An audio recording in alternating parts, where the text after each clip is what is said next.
Gamers. This is Lamer Travis and... Actually, Rowdy 5000 showing up for once. Wow! Welcome back, Rowdy. You've been on some side quests lately. Yeah, so a little side quest called Work. Yeah, that's a tough side quest. Well, thanks for joining back into the fun. Hey, it's Lamer Gamers again. Yeah. Right. All right, guys. In today's episode, we're going to talk about the Nintendo Direct and do what we've been doing the last couple of episodes. Being extra lame since I'm not here to give everyone balanced gaming topics and, just been a lame podcast about being an X-Thought and a Game Passer. No, you Sony pony. We're going to answer the ultimate question. The one that everyone listening to this podcast wants to know. When we're just going to end the show and stop adding random people on Twitter for bonus points? Dang it, Rowdy! No! We're going to let everybody know if the Nintendo Direct was lame. Lame. Oh, wait. That is kind of what we do. It's kind of in the name. Yeah, that's in the name of the show. Then we're going to talk about the games we've been playing, such as, I've been playing Tales of Arise. Rowdy, you've been playing all sorts of fun stuff. Yeah, man. Like, I've been playing Cruis'n Blast. I started No More Heroes 3 last night. I played Cyberpunk 2077.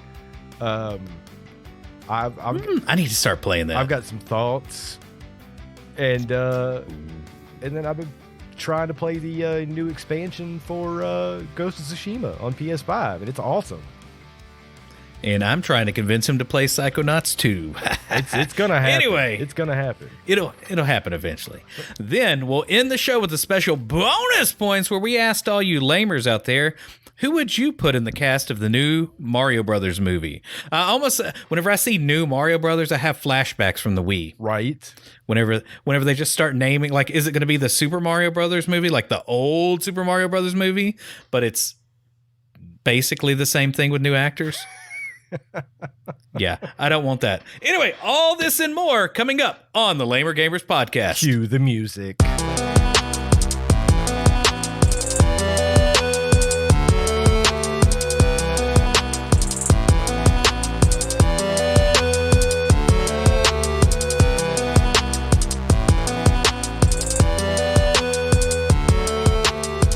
Guys, so we are going to talk about the Nintendo Direct. Now, I did most of my homework. The other part of my homework got eaten by a strange green creature that lays eggs. So, really long tongue. It was really weird, but it happened. Truly happened. Chris Pratt was riding on him into the distance afterwards. Nice. Anyway, so we're going to go over the Nintendo Direct and determine, was it lame? Because I'll say this, Rowdy. I have just had my Nintendo Switch sitting over there. I'm looking at it right now. It's on a little bitty desk, and it's not in the dock. Lovingly sat there, nestled in comfort. No, it's beside the dock, sideways, gathering dust, and the cords are just everywhere. So I take it you're not gonna get the new OLED screen one? No.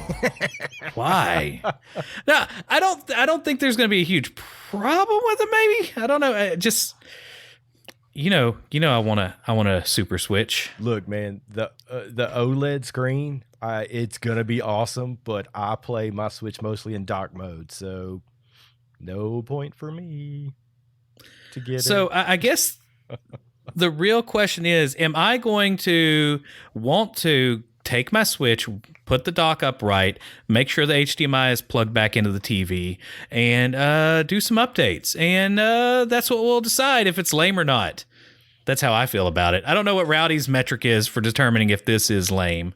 What would make this a lame Nintendo Direct for you? So a lame Nintendo Direct for me would be a lot of the kind of like in the past where they've been like, please wait a little longer. Please be patient. We'll talk about this, but then like they don't even give you like a snippet of what's going on. But I will say that in this Direct, I got a lot of stuff that I was looking forward to.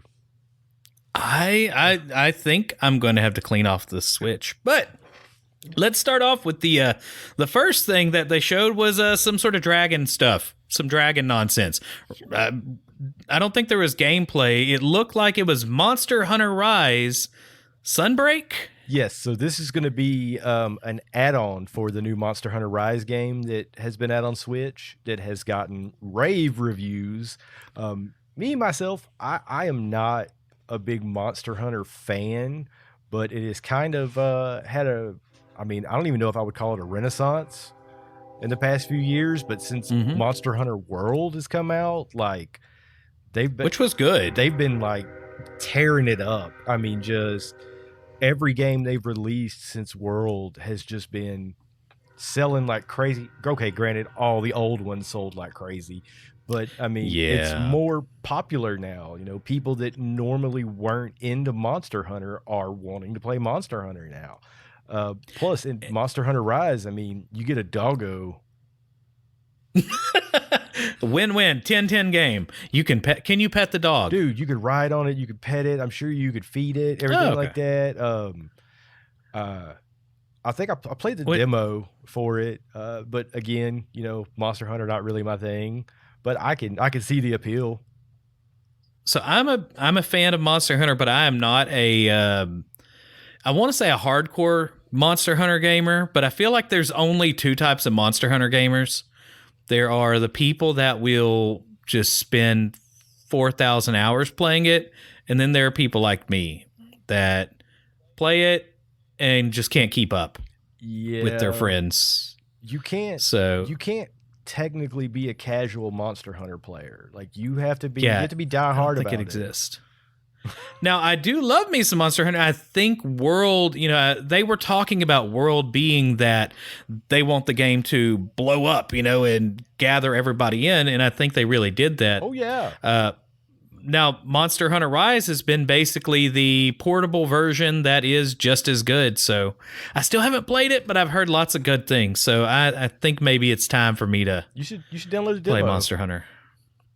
I should.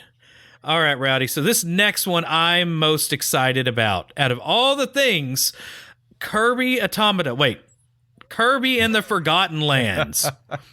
Do you know how long I have waited for a 3D Kirby game that doesn't look like it's going to be hold the stick forward and win? Dude, it looks awesome. Like, the only thing that I could think of is, like, this needs to be, like, a Kirby Odyssey. Like it needs hopefully it'll be as big as Mario Odyssey was. Hopefully it can not necessarily control like Mario Odyssey, but I would like to see that Odyssey scale. Because honestly, I don't remember any 3D movement Kirby games. Now that I think about it. There really isn't. I think there was Kirby 64 3D, or was that side to side? No, it was still. Yeah, I think everybody's been. Yeah, I think everybody's been waiting for a 3D Kirby, and that was one thing that is concerning, right? Is the movement, because Kirby's not exactly known to be highly agile. Yeah, even though if you watch his moves while playing Smash Brothers, he's super agile. He just moves kind of slow, yeah. So watching the trailer, that's something I looked for, and he does move pretty well, it seems. Like, I don't think movement's going to be an issue, which when you're playing a platformer, you want a character that moves and reacts pretty quick. So hopefully it's good. I do kind of wish they'd give us some hints on the story, because it just looks like Kirby running around a post-apocalyptic wasteland and hitting monsters, which might be enough, though. Yeah, so it's really weird because, like, you know, in the Kirby universe, you know, he lives on, was it planet Popstar, I think? Yeah. And it's always like a lot of different planets that are, you know, happy-go-lucky and very colorful, and this is kind of bleak. You know, it looks like it kind of reminds me a little bit of like almost a Xenoblade kind of world-ended situation going on. It really looks like Nier Automata. Yeah. And I'm hoping, you know, there's so much wacky like Kirby lore. You know, he's supposedly one of the most insanely strong characters in all of Nintendo's like thing, you know, their group of characters. There have been lots of videos online where people are like, how strong is Kirby? Because apparently he can take a frying pan and hit somebody to the moon and blow it up, which seems to be a normal thing he can do. So I'm curious, like, are we going to see like a dark Kirby game? Is it like Kirby Fallout and he's going to like get a mustache or get a beard and, you know, start looking scraggly and has to go and, you know, find some water that's potable? Kirby can not radiated. Kirby can destroy any anime character ever, even any character from Dragon Ball Z. There, I said it. Oh, fight me! Oh, the hate! Fight me! Can he defeat the level 4 Super Saiyan Trunks? Wait, who's the one whenever Trunks and they combine? Gotenks? Oh, I have no idea, man. Yeah, I probably know more than I let on. Anyway, I'm excited about Kirby. 1v1 me. You hear that? Kirby will destroy. All right. Next. Yeah, wow. Jeez, Rowdy's throwing down the gauntlet, comes back, and he's just like, yeah, fight me. All right, next thing I'm actually pretty excited about, and I'm curious to hear your thoughts on it. Oh, dude, super excited. This Okay, good. Nintendo Switch Online plus the expansion pack. Now, I was a little concerned when I heard expansion pack. Like, do we have to put the RAM in? Like, is it only going to work for 2 games? Yeah, they don't mean that kind of expansion pack. You actually have to insert it into the you have to pull out the old one and insert it into your Switch, just like the ugly red thing for the Nintendo 64. You have to take apart the Joy-Con and not cuss 300 times. I just had flashbacks. Yeah, I did too. Anyway, so the Nintendo 64 expansion pack looks really cool, and I've been waiting for Nintendo to do something like this. So it's $20, right? Is it? I think it's like $20 for a year. Okay. Oh, I'm sure Google could tell me that if I wanted to look it up, but I'll look that up in a second because I want to talk about the games. Are we talking about like the original Nintendo Online? Because like the original Nintendo Online is like $20 a year, but this is going to be a little extra with the expansion pack, and they didn't announce a price. I could have sworn they said $20, but I could be wrong. We'll look it up while we're talking. But so in the expansion pack, you have from the Nintendo 64, and this is just the starting games. They're going to add more games, and hopefully they do a better job about adding more games than what they've been doing with Nintendo Switch Online for the NES and SNES games. But right off the bat, Mario 64, Mario Kart 64, Star Fox 64. You notice a theme here, guys. Right. Yoshi's Story. Oh, broke it. Which Yoshi's Story, the OG Yoshi Story was good stuff. Oh, yeah. Zelda, Ocarina of Time, Win Back. Man, I haven't thought about that game since probably Nintendo 64 came out. It's been a minute. Freaking Win Back by Koei. Mario Tennis, Dr. Mario 64, which apparently has not been released anywhere since the 64.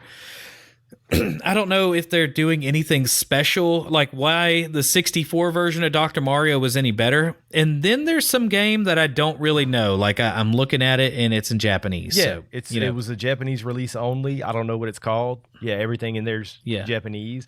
But Japanese game. Did you see how they were having more games come out as well? And they were showing some of them come out, like Paper Mario was on there, and Paper Mario series is one of my favorite series of all time. The GameCube version. Oh, so that's going to be on there? Oh yeah, it's not at first, because they did show some games that were coming out later, but the one that really caught everybody by surprise was Banjo-Kazooie. So Banjo-Kazooie. Oh. Rare and Nintendo been playing friendly for a little bit now. Right? So hopefully that means a Conquer sequel. Okay, so I am looking this up and I lied. New membership plan is coming in late October. What? I guess they're just trying to see what everybody thinks is a fair price, maybe. Like they're creeping on Reddit right now to see what people are saying. Like, I only pay exactly $5.48. I would pay an additional $20 a year for this. But I think that's a good idea. That's just me, though. Now, if they flesh this out quite a bit more, which will go into the Sega side of this, you know, I've been wanting Nintendo to come out with something that is somewhat of a Game Pass competitor. You know, Sony has their version of a Game Pass competitor. Nintendo Switch Online kind of was, but it's super duper cheap. And the games were okay, but then they got progressively worse. Yeah, I think that has a lot to do with copyrights and how a lot of the companies that were around when these games came out are not around anymore, and it's not exactly the easiest to put them out now. Plus, in the past couple of years, there's been a whole lot of lawsuits based on music licensing for games. Like, do you remember how amazing the soundtrack for Crazy Taxi was? Oh, man. Like, it was just The Offspring, Pennywise, and Bad Religion. Like, 3 Southern California punk bands. So they re-released Crazy Taxi, the original version, but with a completely new soundtrack. And to me, that soundtrack made that game. So that's probably... They ought to go on a Crazy Taxi tour together. Oh, I would go to that. I mean, I wouldn't. The Offspring's terrible now. Their newest album is a turd. Tell us how you really feel, Rowdy. It's a dried up turd that you step on under a leaf in the middle of fall and get real mad about. Hey guys, Rowdy's back. He's got back with his lovely grading system of everything. So yeah, let's move to the Genesis section. Let's talk about Genesis. All right, so I wasn't the biggest Genesis guy. So maybe you have more love for these. Okay, so we did have a Genesis in my house. Did you know that? No. But it was my mom's Sega Genesis. Okay. And all she played on it was Dr. Robotnik's Mean Bean Machine. I mean, she could have just played Dr. Mario. She played that too. Like she would put it level 20 and just destroyed Dr. Mario. Anyway, so actually though, Dr. Robotnik's Mean Bean Machine is part of this. Oh yeah. And so is Castlevania Bloodline. So that was the one game I was allowed to play on the Sega Genesis. Oh, it's an amazing game, dude. Yeah. Contra Hardcore. Amazing game as well. That sounds like a Rowdy game. Echo the Dolphin. Pure nightmare fuel. Yeah, pretty much. Golden Axe. Yep. Amazing. Good stuff. Gunstar Heroes. I mean, just nonstop shoot 'em up arcade action. Musha. No idea. Don't know Musha. No clue what Musha is. Phantasy Star 4. I mean, absolutely rage-inducing RPG due to the fact that it was a 16-bit console, and oh yeah, RPGs then were just not easy.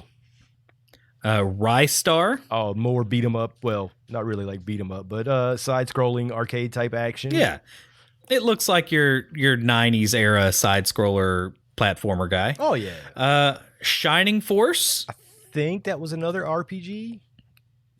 It looks RPG-ish.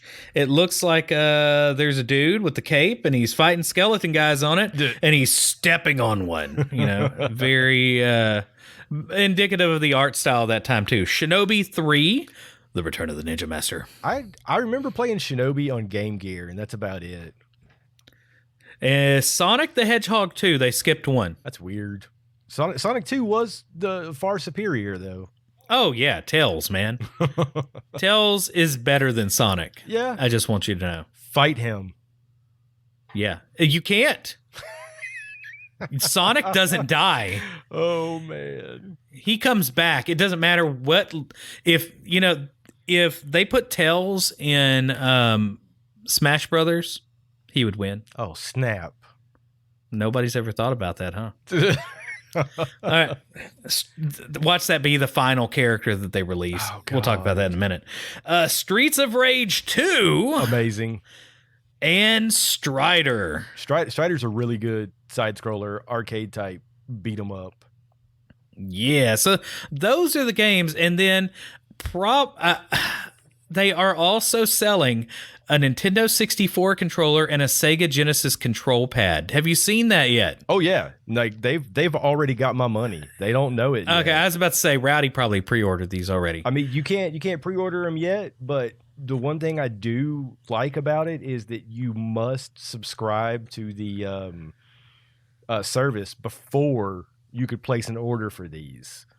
Lame. So it's going to be harder to scalp. Oh them. No, that actually might be good. Yeah. Scalpers. It's going to be hard. Screw scalpers. It's still going to happen, but it's harder to scalp them because you have to do the what is it? You have to do the membership, and then I think it's a 2 controller maximum for your order.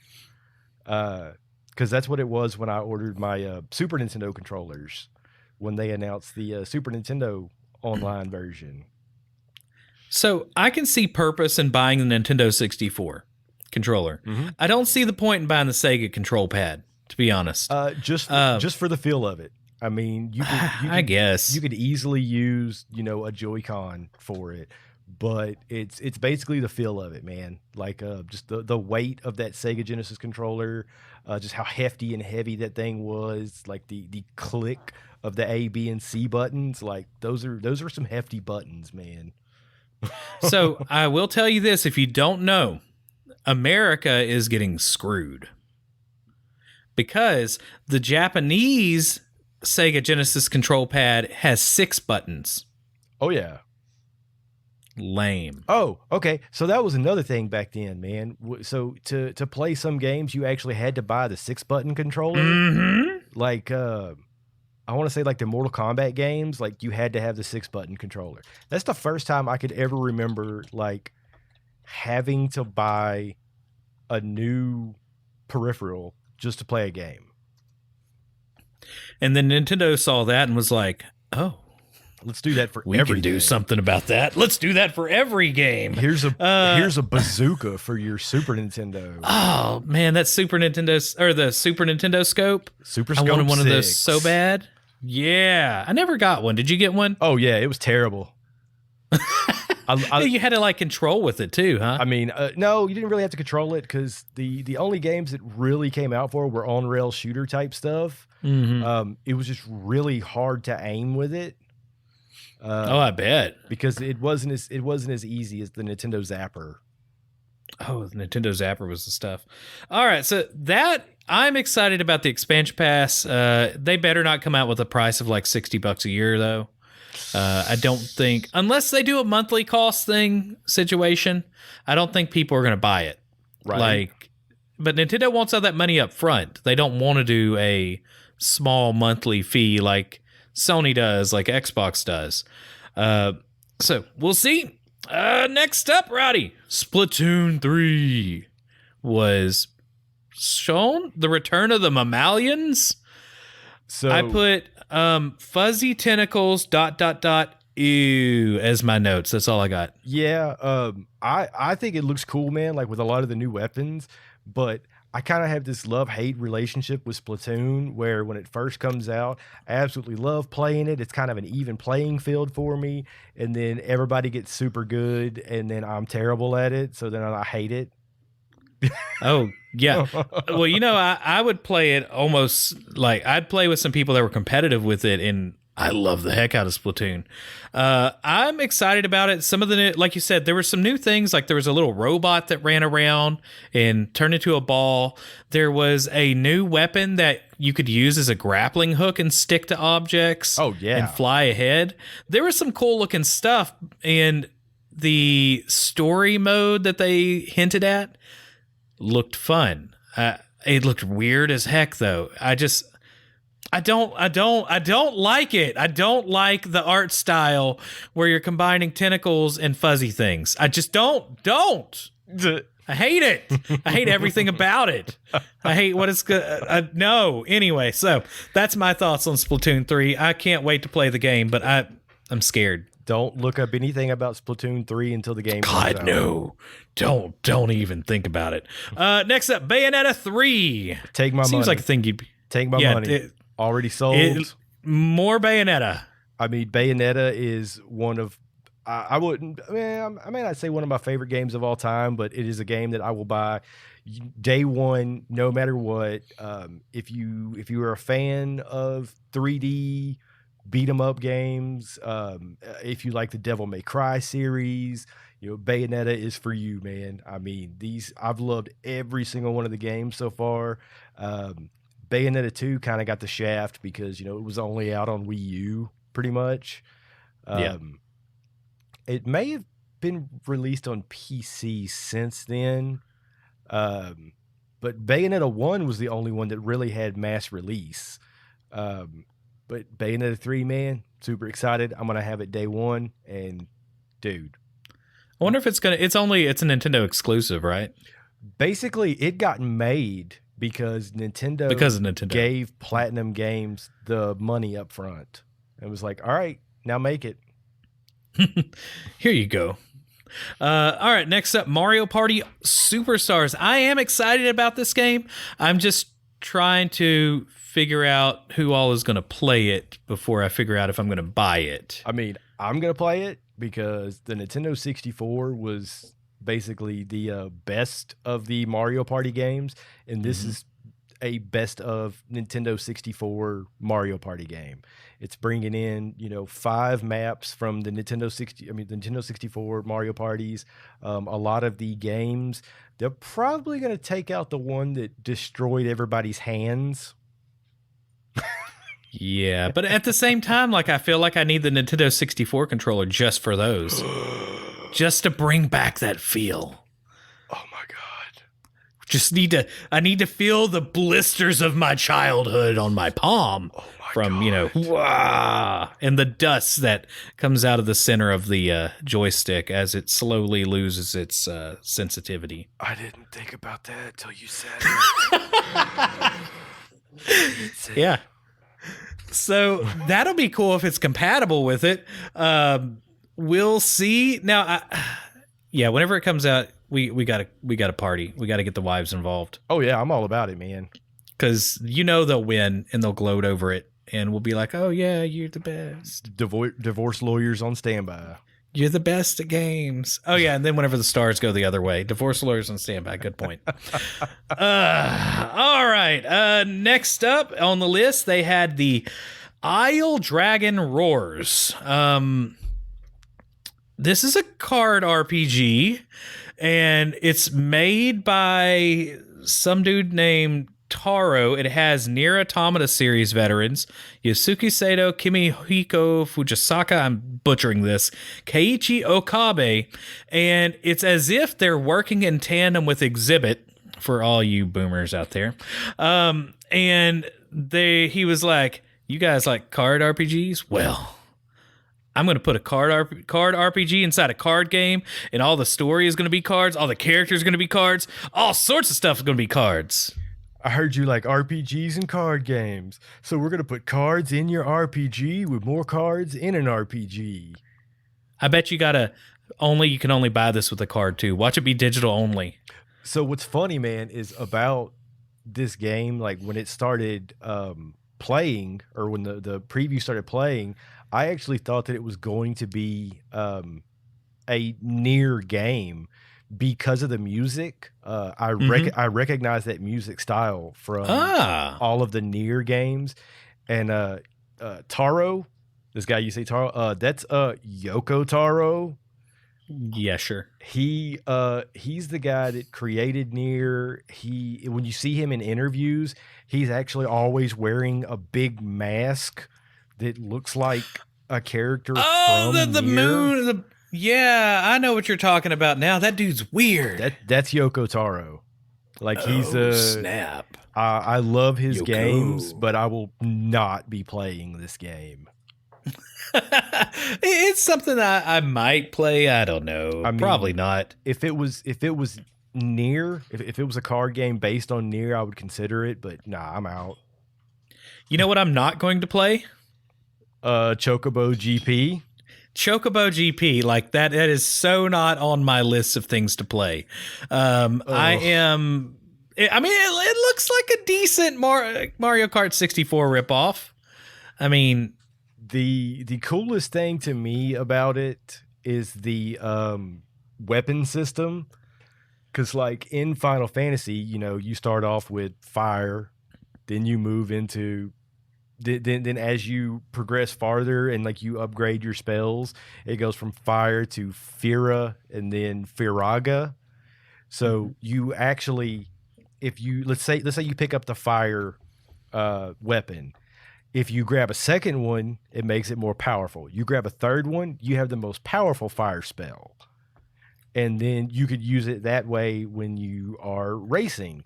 So to me, that is the coolest thing about that game. And I would mess up left and right and not grab the right ones. So yeah, I'm out. You're just going to wait until they release the PS5 version where it's like super souped up graphics. They change the gameplay completely and the way it looks, and they only do one racing level. And then they tell you that it's going to come with the next one in about a year. There is only one kart racer for me. Only one. Is Mario Kart. Oh, I thought you were about to tell us, Hello Kitty cat racers. I forgot about that. Only Hello Kitty. That's the only one I'll play. All the others. Hello Kitty is life. God, it's terrifying. Anyway, what's not terrifying? Animal Crossing. Everybody loves Animal Crossing. I haven't played it in forever. There are probably roaches all up in Lake Texas that I made before I stopped playing. But Brewster's going to be back. Dude, people have been yelling about this since the game came out. They're finally going to do this, but they're doing a whole Nintendo Direct on Animal Crossing, and there's been so much lacking in this new version of Animal Crossing that it's just like, when are they going to add this? Are they going to add it at all? And since they've got a whole Direct based on it, I guarantee you that just them showing Brewster was just a little taste of what's going to be in there. Ooh. Like, it's going to get... I say that. I hope I'm not let down. And they show just so much new stuff that I've been wanting, because I'll be back in the game. I'll be sold if they announce a bunch of new stuff. So whenever they do, if they announce Brewster is back and like officially, we need to do another Lamer Brew episode or maybe a video where we make up our own Brewster drinks. Nice. Like video game themed coffee drinks. Nice. I think that has to happen. We'll see. All right. Next up, Dying Light. Cloud. Right. So cloud versions, Rowdy. So real quick, the Dying Light 2 cloud version. I mean, they shouldn't even do it. Like, honestly, why? Like, I'm sure it works really good in Japan because the cloud versions work great in Japan. I tried playing a demo for Control cloud version on my Switch, and it was bad. But Dying Light 2, like, I'm so you got that fancy excited. Yeah, I've got fancy gigabit, internet, and it was still awful. Were you plugging it up to USB? No, but it's it's not far from my router. But I've never bought the the USB add-on for it. Yeah, I think the Switch's Wi-Fi is just garbage. Like, I think that's a big part of it. But dude, so Dying Light 2, I'm super excited about that game. Get that on Xbox Series X or PS5. Do not get this cloud version on Switch. But the regular Dying Light is coming to Switch. If they actually release a version that's not a cloud version and you don't have it on any other system, well, you know what? No, buy it on another system. They're only doing cloud version for the OG one too. Oh, dude. Let me tell you right now, Dying Light was a huge huge game for me, man. Like, it took me by surprise how good it was, because it was made by the same people who did Dead Island, and I didn't like Dead Island. I got super excited about it and was let down by it. But Dying Light, like, it was so good. And then they had this add-on for it that was fairly cheap, but it added on. I mean, it could have been its own standalone game. It was so massive. So go out and buy the original Dying Light, big expanded all-in-one game of the year, whatever the heck version they call it. It is totally worth it. Because I'm sure it's probably $20, and you will get weeks of play out of it, guaranteed. Fight me. Fight Rowdy. Rowdy wants to fight people. He came back and he's ready to fight. He's got a chain wrapped around his wrist and he's just looking menacing on the other side of that computer. Couldn't have him in the same room or he'd beat me up. All right. So next up, Metroid Dread, which I'm curious to hear your thoughts about this. I'm actually not that excited about Metroid Dread. I see kind of dreading it, actually. I was going to say, I see here in your notes, it says you're kind of dreading it. I will say that when it first came out, I was not excited. Not excited at all. Sounded terrible. I have a whole funny story about Metroid games that involves a health issue that I had that started while playing the, Metroid Other M on Wii. Oh, man. So deep-seated. I talk about how bad that game was, that it caused me to have heart problems. Really, it was just lack of sleep, lots of work, and school all at the same time. But me and Metroid kind of have this weird relationship. So seeing more and more of Metroid Dread, which is Metroid where things chase you. I'm actually kind of more into it now. Like, at first, I really thought that it was just going to be Samus running around trying to get away from these robots. The Emmys, I think is what they're called.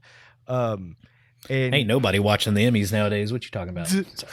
and I was like, this is just kind of like Alien Isolation, but Metroid. I wasn't really excited. But then, when they showed this video, they showed more and more.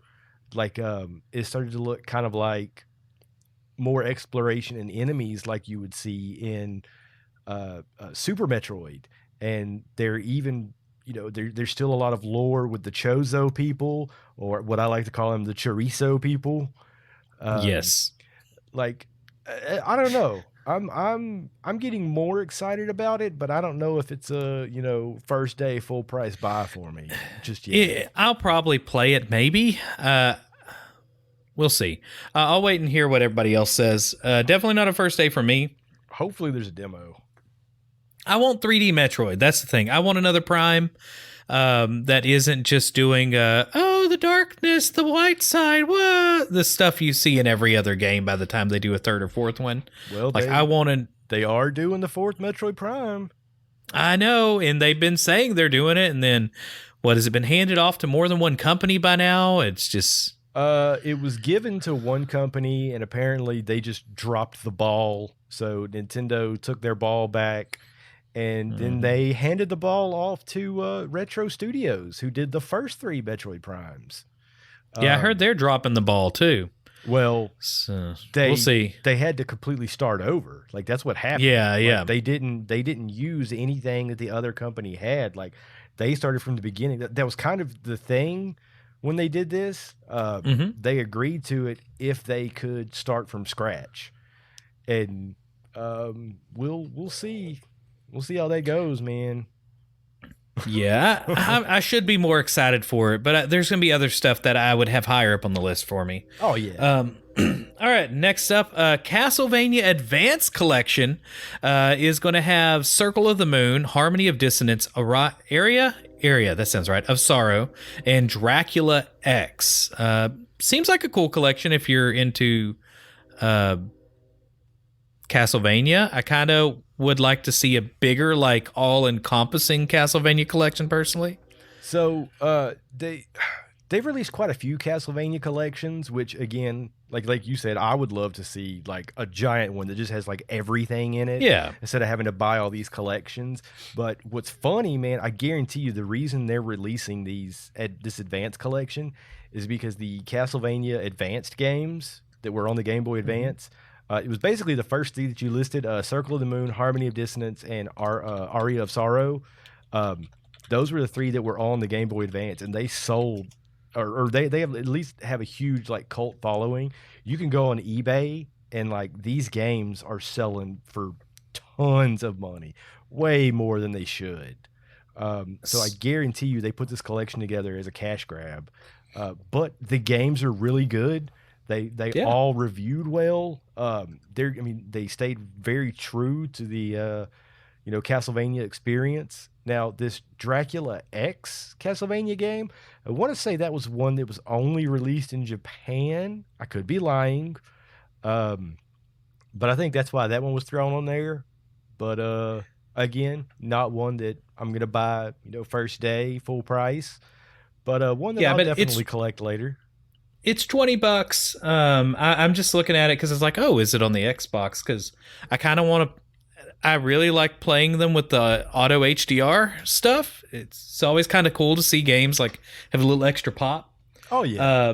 But yeah, it looks like there are ROM region selections, so you can choose between American, European, or Japanese. Oh yeah. There's a music player, encyclopedia, save, load, rewind, replay kind of stuff. So it seems like a decent collection. $20 is good, I think, for that price for what you're getting. If you're on the go, I mean, that's a no-brainer if you're just looking for a side scroller and you're a big fan of those type of games. Next up, Star Wars Knights of the Old Republic. Do yourself a favor. Okay. And buy this game. Nah. Dude. Why?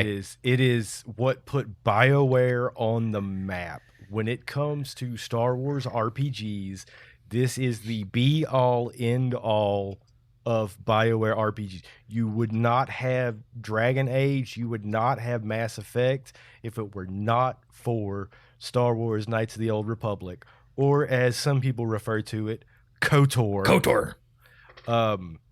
It is absolutely amazing, and I want to say it's less than $20. I think it might be $14.99 if I'm not mistaken.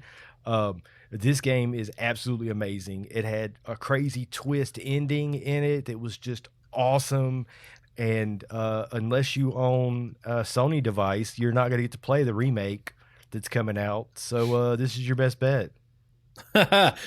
Sucks to be you, non-Sony people.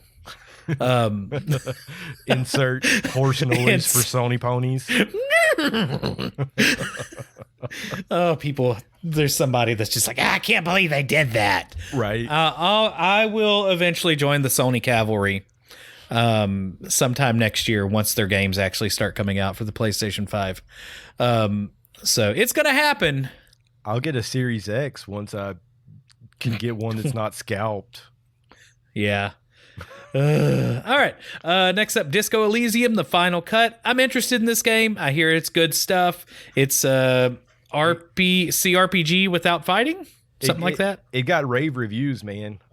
It's not my style of game, but if you like games like Divinity and stuff like that, it's more of a I want to say like you play as like this crooked sleuth, cop, right? Or you play as like a detective, and you could play as either clean or dirty, and so it's kind of a newer spin on games like Divinity and Pillars of Eternity and stuff like that. But yeah, not for me. And I would probably suggest if you're going to play it, probably play it on PC. So there is, speaking of that, and I don't think it was part of the direct.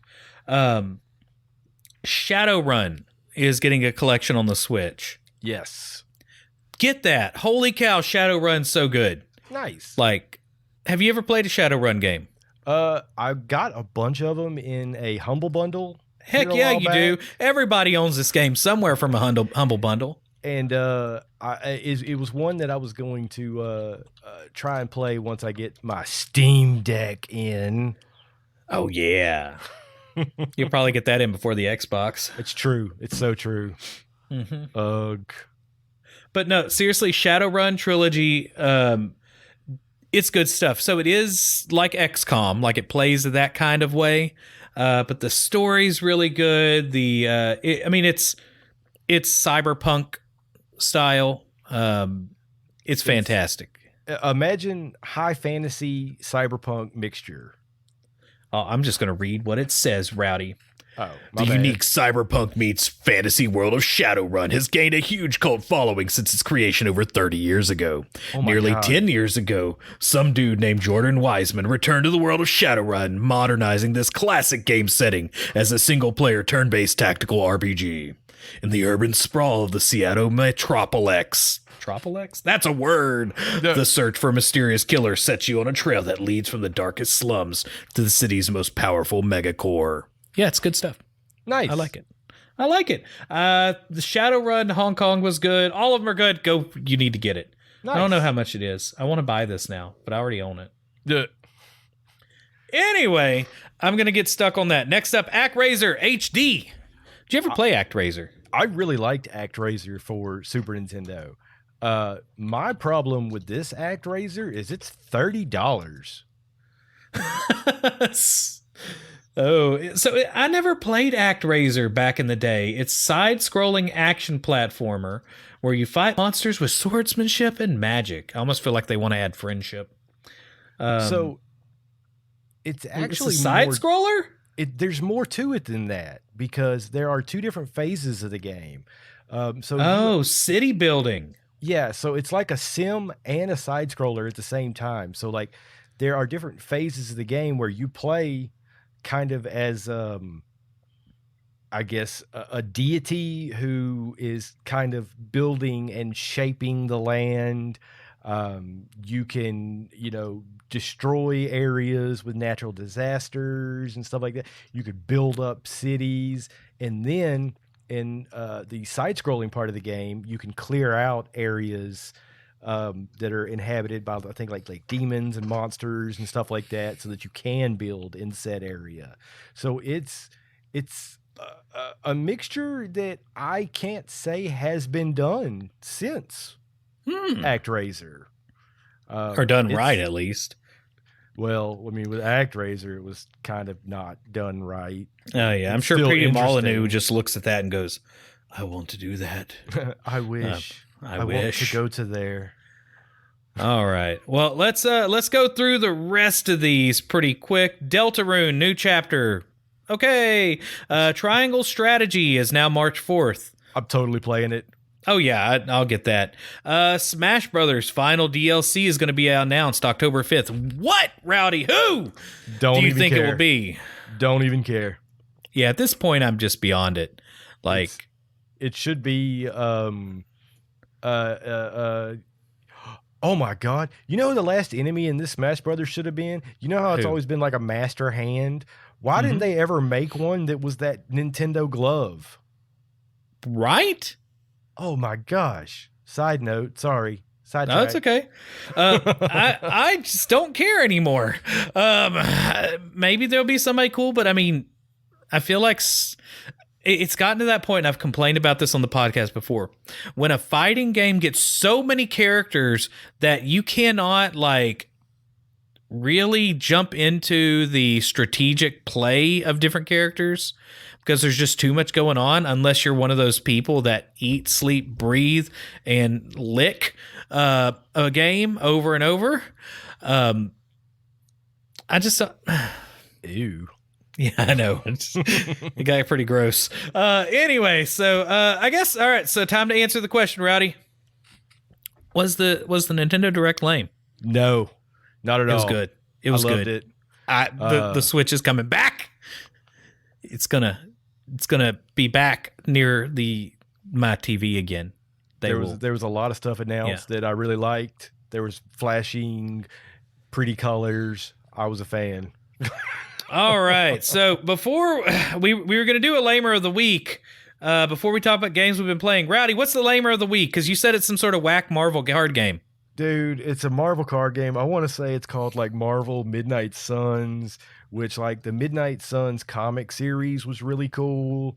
And I got super excited because it was showing some of the characters you could play as. I mean, it had Blade, it had Wolverine, Iron Man, and they all had these cool like Midnight Sun costumes on. And then they were like, "Oh, brought to you by the people who made XCOM." And I was like, "Dude, this is gonna be awesome." XCOM was fun. Mario plus Rabbids Kingdom Battle was amazing. I'm totally into this. And then they showed that all of your moves are based on randomly drawn cards. It is a card battling game, and I am out. Marvel, you're dead to me. Okay. All right. After we get back from the break, we're going to talk about the games we've been playing, such as Tales of Arise and all that other stuff Rowdy said earlier that I don't remember, but he'll tell us about it then. All right, guys. See you after the break.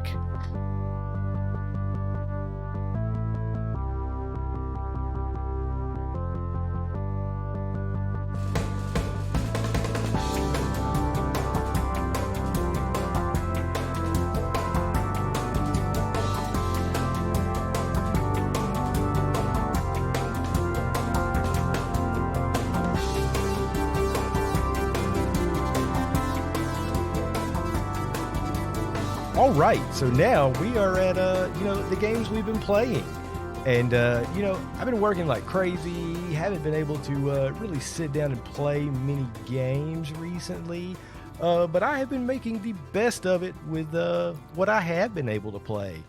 So first off, I'm going to start with I've been playing Cyberpunk. Ooh, and I've got thoughts on this game. What are those thoughts? Are they good thoughts? Or are they happy thoughts? Are those thoughts that you kind of think and you look at the opening of the cosmos as it enters your brain and you're trying to unravel everything that's happening around you while playing Cyberpunk? Okay. That sounds about right. It's decent. I'm not gonna lie. It is a decent game. Story's a little crazy. They relied a little too much on Keanu Reeves. I actually could have used less Keanu Reeves. I just need you to tamp down the Keanu just a hair, just a scotch. And that's bad, man, because like Keanu, like great actor, everything he does is awesome, but like, it's just it was kind of mediocre, especially when you're like, this is the same people who made, the Witcher series, and I mean, for as terrible as the first two games were, they were still pretty decent. And then Witcher 3 is one of my favorites of all time. But I mean, if you're gonna play Cyberpunk, definitely wait until they have the new upgrades, because I played it on PS5, but it's still the PS4 version, and it's glitchy and meh. I mean, it was fun. That's why I'm waiting until the next gen update. Like, I started playing it on the Xbox, and it actually plays pretty well, but I knew, like, it was going to hit the fan eventually, and it did every now and then. So it's just waiting until... I mean, it's a decent game. Yeah, 2077, whenever they finally do the next-gen update. It's just decent. That's all I could really say about it. I mean... and immediately, like, in that game, I was in love with the characters. And then they just kill off one of the characters that are really fun. Yeah, I know. Man, I was so like, come on. Yeah. Like, you've ruined the fun that was in the game. Yeah. So, yeah, not to ruin things, but somebody's going to die. Yeah. Actually, probably a lot of people are going to die. Anyway, so what's next what else? here? What else you been playing? I started No More Heroes 3. It's basically got one of the greatest intros ever. Like, it looks like it was starting out to be a Miyazaki film, and then it's like super vulgar, and then the next thing you know, you start playing as Travis Touchdown again, and it feels like No More Heroes 1 and 2. I basically played through the tutorial and got to like the first save point, and then I was like, oh god, I gotta go to bed. But good so far. Awesome. let's see. Next, Cruis'n Blast. Game. Yeah. Dude. That one? If you it's got music like that in it. Oh, it has the cheesy, awful music still. I loved Cruis'n USA back in the day. Yeah, if you loved Cruis'n USA, Cruis'n World, Cruis'n Exotica, whatever other games they had, like you're gonna love Cruis'n Blast. Like it is a love letter to those old games. It is over the top arcade racing action. Dude, I unlocked a freaking Triceratops to ride. I'm racing people on a Triceratops Dude, that has nitrous. I'm gonna have to get it. Is there multiplayer, like online multiplayer? I'm not sure right now, but I will definitely check after we're done recording. No, Rowdy, I'm checking right now while you're talking about it. Because I need to know this. It says multiplayer. Oh, it's definitely couch co-op. I know that. I just don't know about online. But I want to know. Okay. I want you to tell me. Okay. Yeah, we'll find out. It'd be great if it was, but Nintendo be Nintendo. That game is definitely worth it if you liked the Cruis'n series. And then last but not least, I picked up the director's cut of Ghost of Tsushima, which was one of my games of the year last year. The PS5 update makes this game absolutely amazing. It was so easy for me to move my my PS4 save over because that hasn't exactly been the easiest thing to do in the past. Looking at you, Sony. But it was super easy to move my save over, and then they've added an expansion pack onto it called the the Ghost of Iki Island. And I mean, I've been playing it nonstop whenever the few hours that I have off of work, and I love it, man. Again, it is one of the best games of the year last year. Just this expansion alone has already made it again a game of the year for me. It's totally awesome. Oh, and I did upgrade my Death Stranding to Death Stranding Director's Cut. Ooh. Haven't touched it yet, but that's gonna be a good one. Does it come with the director of the game? Like he comes over your house and like puts his arm around you while playing and just like, and then he cuts you. Yeah, just cuts you a little bit, like with like a chewed up eraser on a pencil, like the little sharp metal part. Just pokes you. Yeah, that seems like something he would do. And he's like, "I'll freaking cut you, man. I'll freaking cut you. If you don't take this game in the way I intended it, I'll cut you. I'll cut you, and I'll cut you deep." All right, so I guess I'll talk about the game that I've been playing in secret. Yeah. So, all right. So hear me out. I'm playing Tales of Arise. I talked about Tales of Vesperia a while back whenever I got it for the Switch because I was excited that it was part of the Tales of series, not to be confused with the Tales of the Walking Dead series, which people seem to be confused about. Completely different games. So I was a big fan of Tales of Symphonia. Mm-hmm. Love the heck out of that game. Was wanting to play another one. Played Tales of Vesperia, and my ears were bleeding because every other freaking sentence was like, "We're gonna go get some Blastia cores. Hey, Rowdy, have you heard about Blastia cores? Blastia cores." Were pretty much 95% of the dialogue in this stupid game. The actual gameplay was fun. The levels, like the dungeons, were not that good. Like they were boring. The characters, their voice acting just made me hate everything. But so this game has 1,000% less annoying sentences about Blastia cores. So immediately it's already better. Nice. Okay. The story is giving me kind of like a Tales of Symphonia vibe. So I'm going to read out this story. I'm going to tell you what the story is without ruining too much. Okay, so Rowdy, it reads though like a little bit like a Zanga short story by some emo kid in the 90s or early 2000s. Okay. Yeah, so just look past the initial story. Okay, so here goes. The story revolves around a man who is a slave with an iron mask, and he can feel no pain. He is journeying with a woman who wants to tear down the structures of the enslavers, but those who get close to her only feel pain, leaving her alone. I mean, I tell you right now, I want to just like dark my eyes, get the mascara and everything, put on some black, fingernails polish. Just reading that. This is actually a fanfic that I wrote under my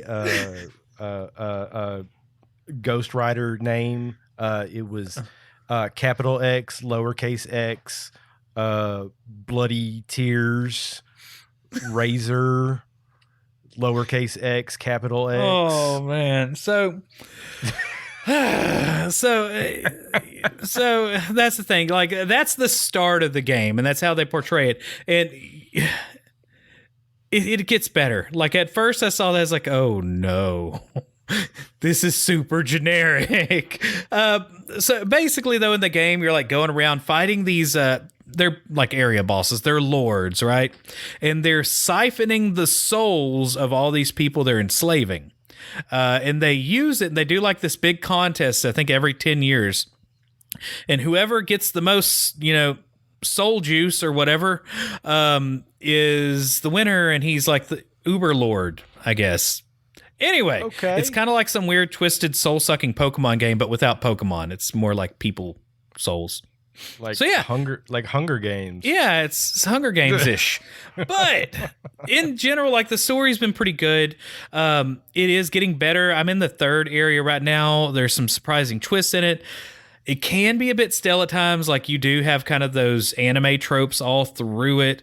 And I don't like the time progression, like the lack of... So, straight up, it feels like from where I'm at to the third area, like it's maybe been 2 weeks in the game. There's no sense of time, time change, because it's like you finish it, I beat these dudes up, and then you walk through a couple caves and you're in the next area. Like, okay. Yeah, and so you sometimes will hear things like, I remember when what's his name used to teach me things like how to fight and be a good man, whatever. Oh, you mean like yesterday? Yeah, it was like you were with that other dude a couple days ago, and he maybe said some stuff at the end of a fight scene over and over 15 times.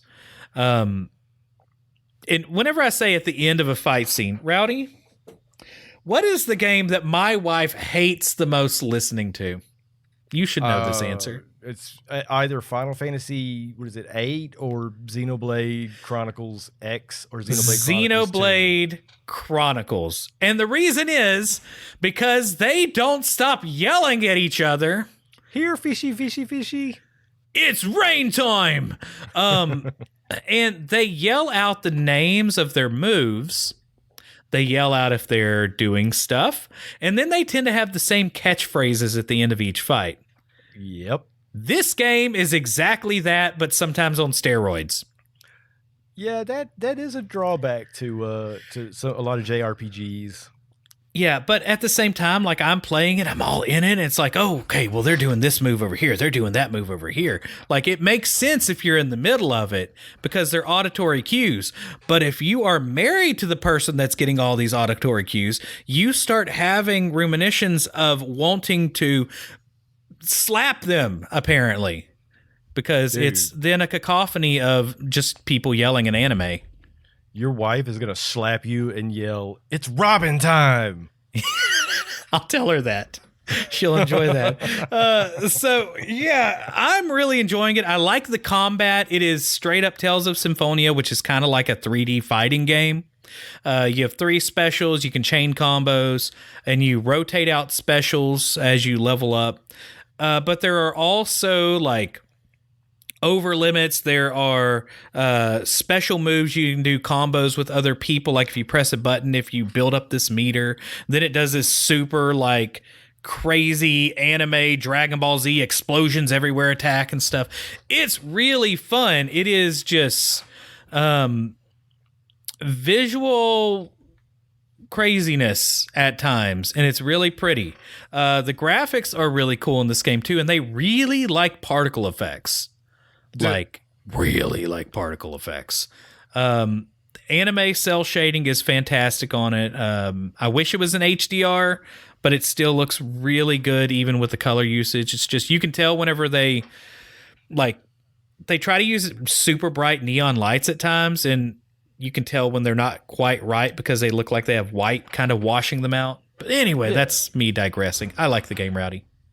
I played the demo of it, and one of the first things that got me was, the graphics really are absolutely fantastic. Mm-hmm. Art style is the great. Way it looks, how fluid everything is. I really like the battle system. Mm-hmm. Kind of reminiscent of Xenoblade. Obviously, this is more of a push button than like select a move, then hit it, and then it's timed and stuff like that. But I really dug it. The only thing keeping me from playing this is I just don't have the time for it. Yeah, and I'm sneaking it. Like, I have a group of people that I've been playing Conan with, and I'm playing in offline mode. I've told them this, though. They know. Oh, you're in trouble. I know, man. Somebody's me listening to the podcast like, oh, you mean you're not fighting the purge with us, Travis? I'm going to stab his butt cheeks for this. Okay. Oh, before, not connected to that at all. I've been playing Conan, and we have gotten wild with Conan. So we finally figured out the admin panel since we run our own, server, and we made an arena where we are literally like dropping in dragons and stuff for people to fight. And we accidentally played God a little too much the other day.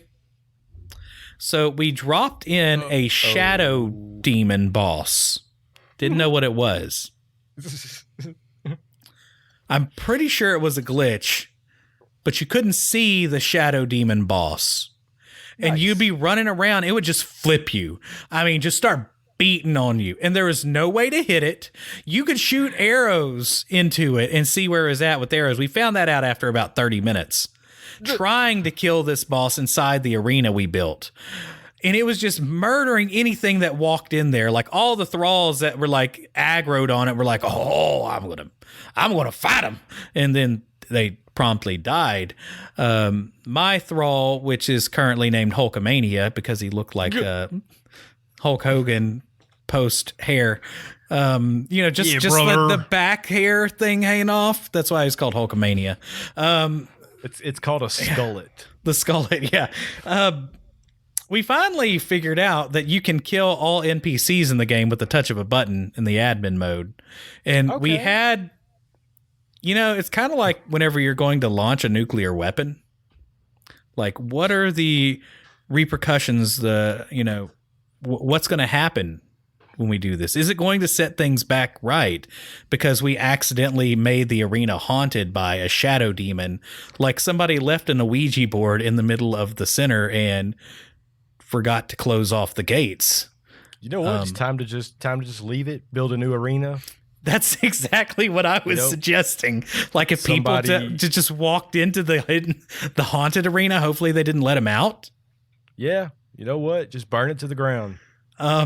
But no, when you press the kill all NPCs button, it just kills all the NPCs you drop, not everybody in the entire game. So, gotcha. Yeah, we looked that up, and hopefully the internet wasn't lying. And it wasn't, because with Conan, you never know. Mm-hmm. Yeah. All right, Rowdy, so I told you about the haunted arena. I guess that's it for games we've been playing. Oh, yeah. After the break, we're going to be back with bonus points where we asked all you lamers out there, who would you cast in the next Mario movie?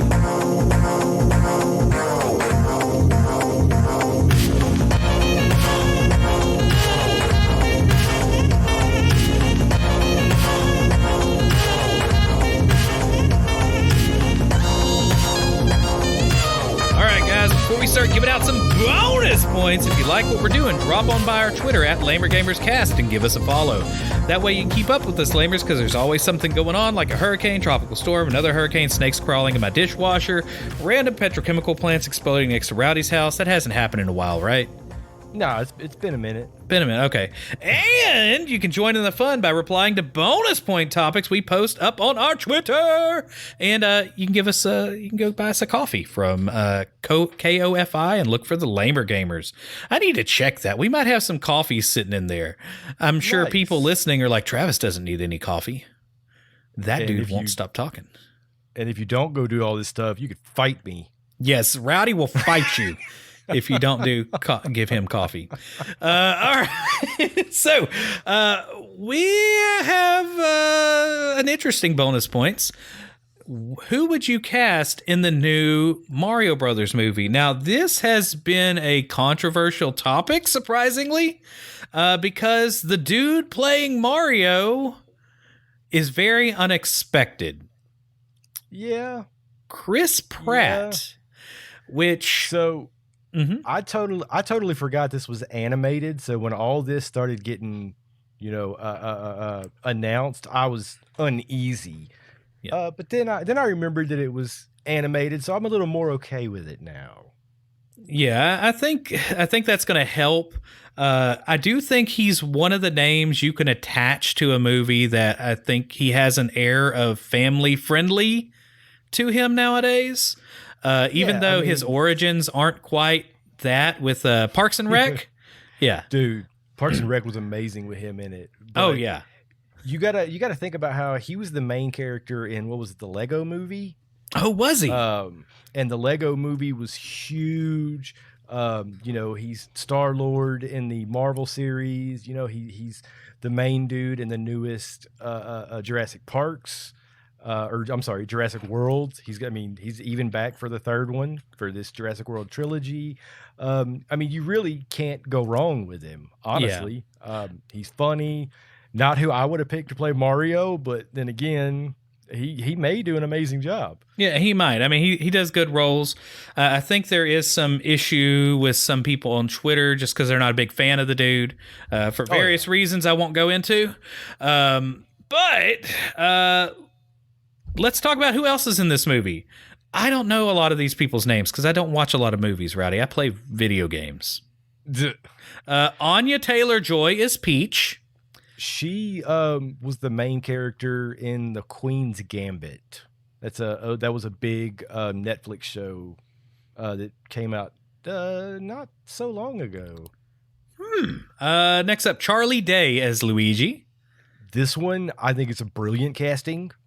Charlie Day, he plays Charlie in Always Sunny in Philadelphia. Oh, okay. He was in recently he was in the whatchamacallit movies, the Pacific Rim movies. So that's okay. That's really cool. I like that one. Jack Black as Bowser. Perfect choice. Like perfect. Could not be better. This one I was surprised about, but I'm kind of excited about it. Keegan-Michael Key. As Toad. Is he the bald guy? Yes. Okay. He's the bald one. Yeah, I like that choice. My only thing is, like, if they have Toad in the movie, I want to hear the Toad voice. I know. I think of Toad as I'm Toad. Yeah, I think of him as like some hyperactive, like constantly panicking character. I'm curious to see what his is going to be. Next up, Seth Rogen as Donkey Kong. I need to. To me, I really need to see them play into Seth Rogen's stereotypes. Like, I want to see Donkey Kong doing that stupid Seth Rogen laugh. Obviously, they can't do a lot of the stoner humor that he's known for. But I think that'd lose a couple people. I don't know, man. He might be able to pull this one off just because, I didn't really think who could play Donkey Kong. Then they just threw this out there. Seth Rogen. It might work. It might. I think it might. And then we have Fred Armisen as Cranky Kong. That's kind of funny. Put a bird on it. Put a bird on it. Oh, I love Portlandia. I need to see if there's any more. I think it got a little too much for us after a while. I need to go back to it. I don't know this person. Kevin Michael Richardson as Kamek. I don't remember the face. I think when I saw the face of the person they were announcing, I knew who it was. Yeah. Then we have Sebastian Maniscalco as Spike. No idea who that is. And surprise cameos from Charles Martinet, who is the OG Mario voicing dude. Dude, he does not only does he do Mario, he also does Luigi, Waluigi, Wario. I mean, if there's a male voice in a Mario game, it's 99.9% of the time going to be Charles Martinet. And a lot of people are like, oh, well, why didn't Charles Martinet play Mario to begin with? Well, I could see why he didn't, because Charles Martinet is basically known for going, it's me, Mario. Yeah. Oh, me Bowser. He's not known for, doing a whole lot of dialogue as these guys. So I can see why he's not playing the actual characters. Because it'd be kind of hard to talk like this the whole time. It's hard to keep all day. And so I don't know if we have any responses to this, but I saw a lot of people saying, well, why not pick an Italian, person? And I don't think there's anybody that fits a big enough name in an American audience, that would work. Like, I see these names in the voice actors and think, oh, okay, those people sell tickets because they're funny or they have already kind of an audience out there. But there's going to be a lot of angry people that it's not Martinet or it's not an Italian actor, I think. And I mean, and I could understand where people are coming from with that kind of stuff, but at the same time, like, so you why didn't they use an Italian actor for Mario? Okay, well, why didn't they use a giant lizard to play Bowser?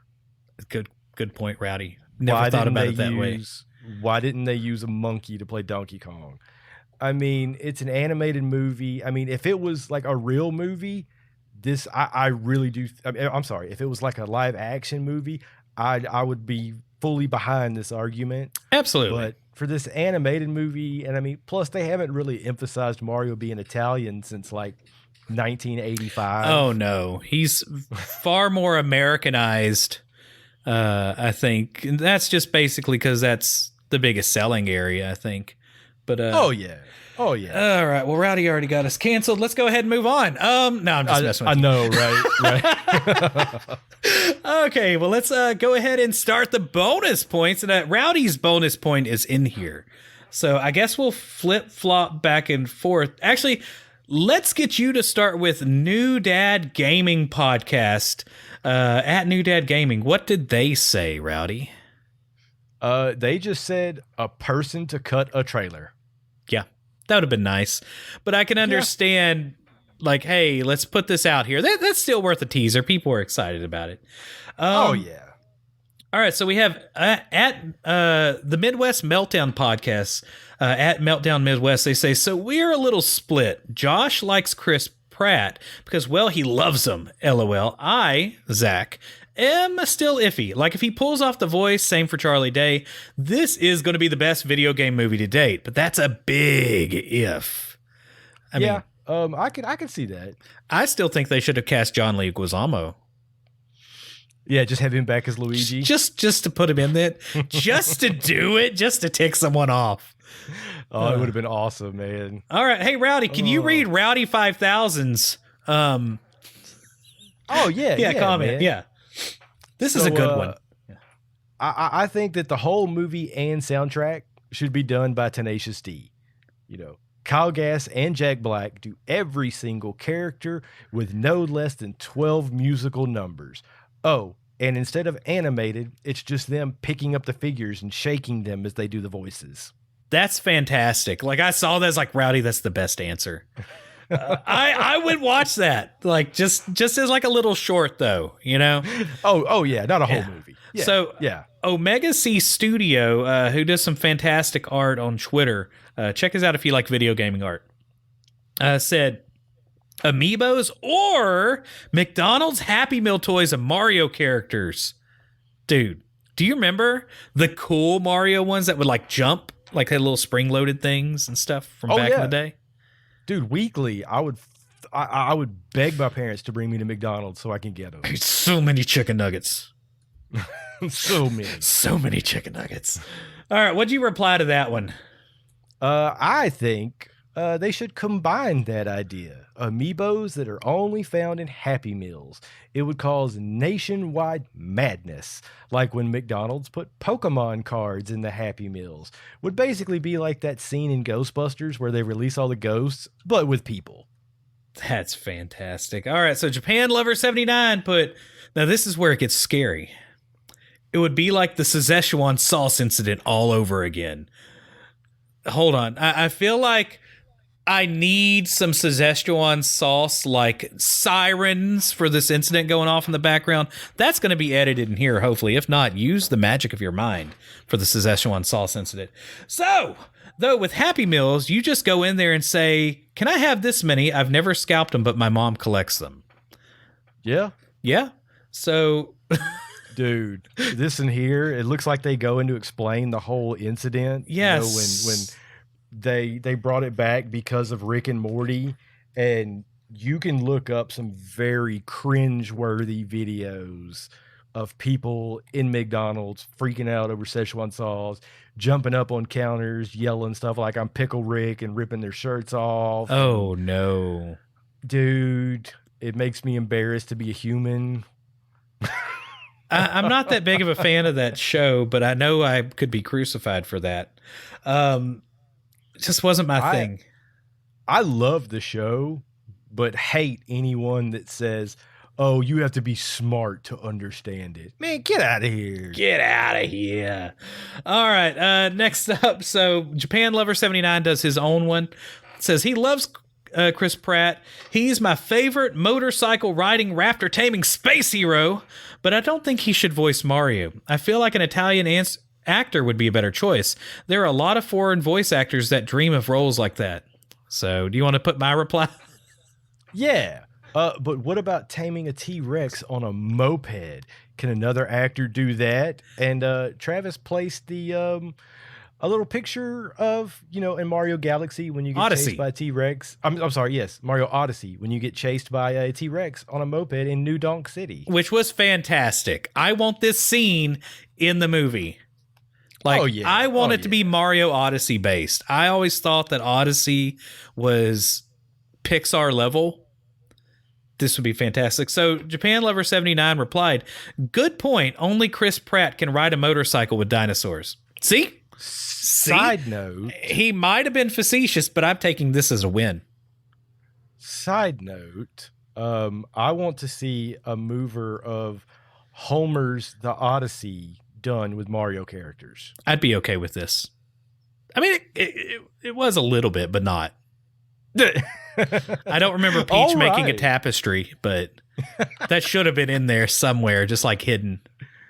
Oh, man. All right. What's next here? You want to get nerds? Yeah, Nerds Amalgamated said Vin Diesel as Luigi so they could talk about family like every other time. Danny DeVito as Waluigi, Ron Perlman as Bowser, and Katie Segal as Princess Peach.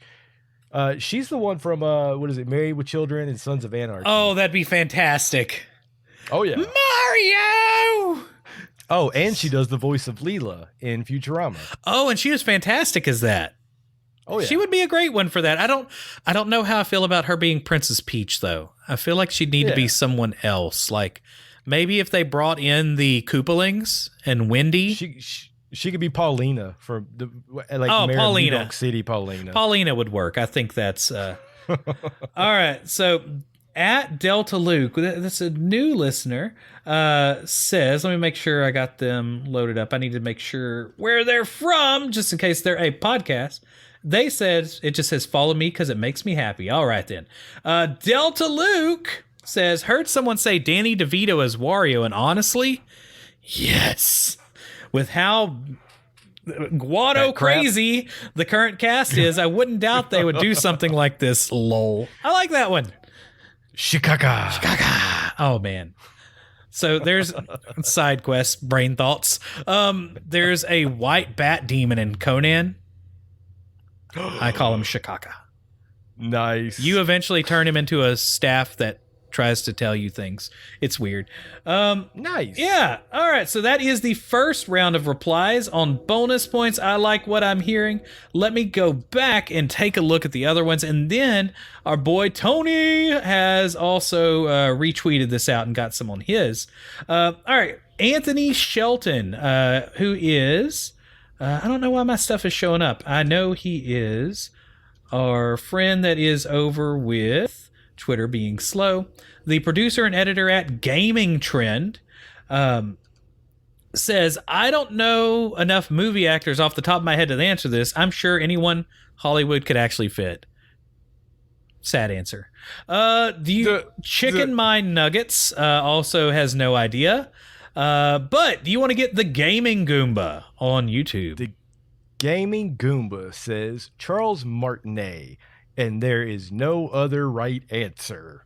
I mean, he definitely needs to do the, it's a me and stuff like that, like in the probably like in the intros and stuff like that, but meh. All right, next up we have our buds over at What the Famicom. My god, a gaming podcast. They said Alec Baldwin as Mario, William Baldwin as Luigi, Daniel Baldwin as Bowser, and Stephen Baldwin as Toad. I want Stephen Baldwin as Toad now. I do too. I want that. The rest of them, that's super funny, but I really do want Stephen Baldwin. I can see as Toad. that. And I want to see him run his like squeaky head into a wall while yelling, "I'm a Sherman tank." Oh, dude, I want to watch Biodome so much now. Oh yeah. All right. Do you want to get at the _Goomba who retweeted it? Dude, thanks for that. Tony, man. Tony, you've always got great tweets, man. And this one actually might win for the day. Tony states John Cena as Boo because you can't see him. Wow. I had to reply. You can't see me. All right. Then we had on that one, Derek Rumpler from Alcterios Games and ShinySquad.com says, shouldn't he be Luigi then? Because nobody sees Luigi. Sees him. Yeah. Oh. Do you want to get the Aloy HFW stan at Gamer for Life WD? Jesse Eisenberg or Michael Cera as the Shy Guy. Ooh, I like that.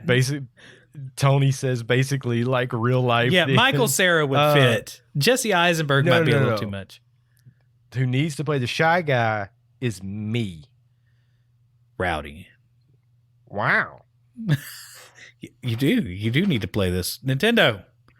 We need to get Rowdy involved in this. He's going to talk like this for an entire podcast now, just to convince you guys. All right. So 11 oh no says, Google, how do you dislike a tweet? Come on, 11.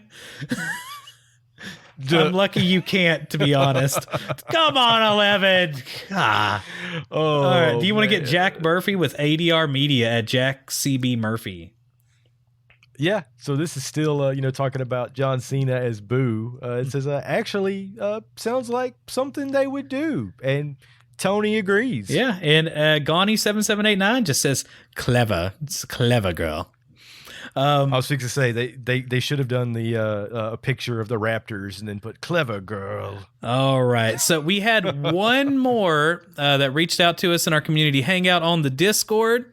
At Drufus, and I'm sorry guys, I didn't put this everywhere. I don't. So Drufus, they know they like to try to make this as here. I'm going to move this over for Rowdy so he can see it. As not kid friendly, as not kid friendly as possible, because they know I can't do things like that. So we're going to say some dude for Mario that is in industries that I can't talk about at all. Thanks, Drufus. Yo.